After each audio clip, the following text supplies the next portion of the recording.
Le Sens et Repères d'aujourd'hui aurait pu être une brève du leadership parce qu'on va s'intéresser à quelque chose qui est à la fois une dimension technique mais également plus profonde dans la façon de mener notre management et notre leadership au quotidien.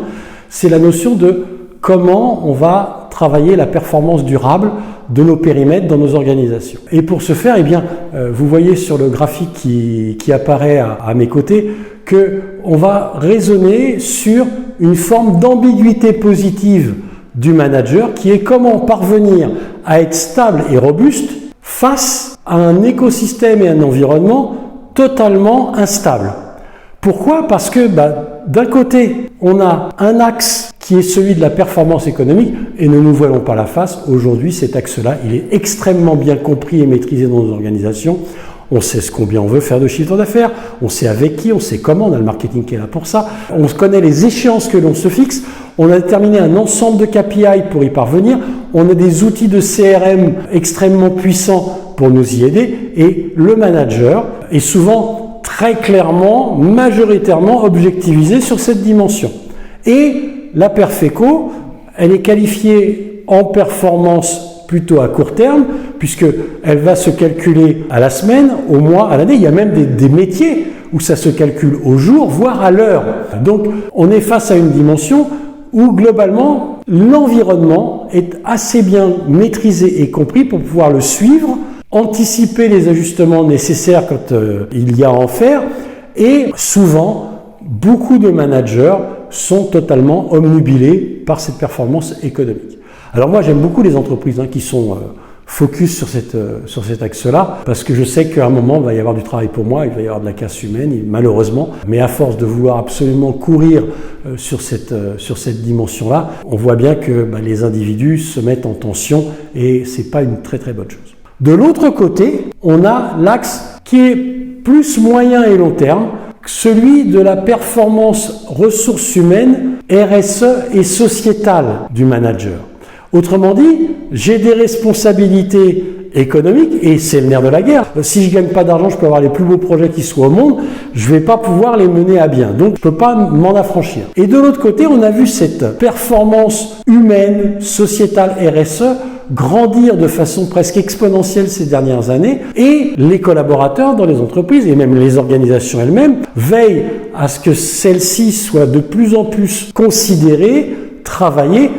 On a même des systèmes où l'entreprise dépense beaucoup d'argent pour assurer sa notabilité, sa notoriété, montrer à quel point c'est une entreprise vertueuse. Donc c'est pas un sujet négligeable en soi. Et toute la complexité du manager, ça va être de savoir comment naviguer entre cet axe de performance économique et cet axe de performance humaine, sociétale et RSE. C'est pas une ligne droite, c'est pas linéaire, vous le voyez sur la courbe, c'est une sinusoïdale. Il y a des moments où moi, manager, parce qu'il y a des contraintes, parce qu'il y a des projets qui rentrent, parce qu'il y a des exigences clients qui sont là, je vais mettre plus l'accent sur la performance économique, mais je dois aussi être en veille et en vigilance pour savoir à quel moment il va falloir que je détende la pression que je mets sur cet axe-là pour aller mettre plus de pression sur l'axe plus moyen-long terme de la performance humaine, RSE et sociétale dont j'ai la responsabilité au sein de mon périmètre. Et ça, c'est un travail d'ajustement permanent. C'est en ça que c'est déséquilibrant parce que il y a un moment j'appuie sur un côté, il y a un moment je vais appuyer sur l'autre et je dois être capable en tant que patron, en tant que manager, de pouvoir déterminer à quel moment je dois procéder à l'oscillation. Si je tarde trop à basculer de la performance économique vers la performance humaine, RSE et sociétale, je vais probablement créer de la tension, je vais probablement créer du stress chez mes collaborateurs. C'est des situations qui peuvent conduire au burn-out, appelons un chat, et donc forcément, ça a aussi un coût. Et donc je vais amoindrir ma performance, je vais amoindrir mes résultats au prix du coût social et humain que ça peut représenter. Voire l'attrition, si j'ai des collaborateurs qui démissionnent. A contrario, de l'autre côté, si à un moment on n'a pas des challenges à relever, si on n'est pas dans des logiques où on va pouvoir se mettre aussi de la pression économique, l'entreprise va se fragiliser, elle va se mettre en risque, elle va se mettre en danger.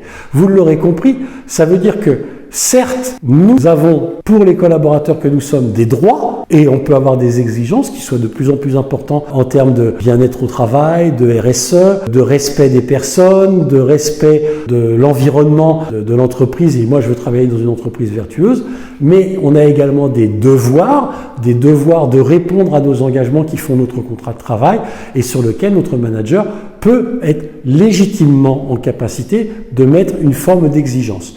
Donc, cette ambiguïté positive du manager, c'est son boulot au quotidien, d'arriver à savoir à quel moment je vais aller d'un côté, à quel moment je vais aller de l'autre, à quel moment il faut que je commence à penser à ma décroissance de l'un vers l'autre pour pouvoir ajuster et d'apprendre à nos collaborateurs aussi. Et c'est pas un vain mot quand on parle dans les entreprises de prendre soin les uns des autres, c'est aussi d'être capable en tant que collaborateur de remonter une information vers notre manager en disant attention, là aujourd'hui j'ai vu X, Y ou Z plutôt en tension, il faudrait que tu t'en préoccupes et de pouvoir à ce moment-là, pour cette personne-là, ajuster aussi la sinusoïdale. Donc il y a la sinusoïdale de l'organisation, celle de l'équipe et celle de la personne.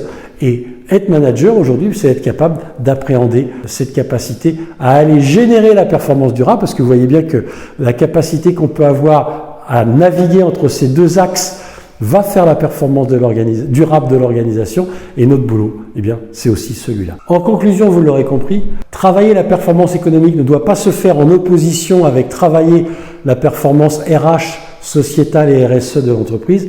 Elles sont bien deux performances cumulables qui, elles, vont construire la performance durable de l'organisation. Je vous souhaite une bonne réflexion. À très bientôt.